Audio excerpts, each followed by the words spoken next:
எந்த பக்கம் வந்தாலும் நீங்க என் கூடாரம் தீங்கு என்னை அணுகாது. துர்ச்சன பிரவாகம் சூழ்ந்திட வந்தாலும் துளியும் என்னை நெருங்காது.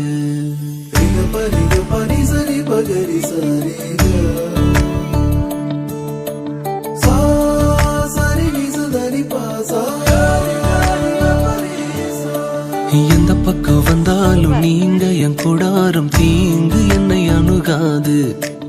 துர்ச்சன பிரவாகம் சூழ்ந்திட நின்றாலும் துளியும் என்னை நெருங்காது. சிறு வெள்ளாட்டு கிடை போல் கிடந்தே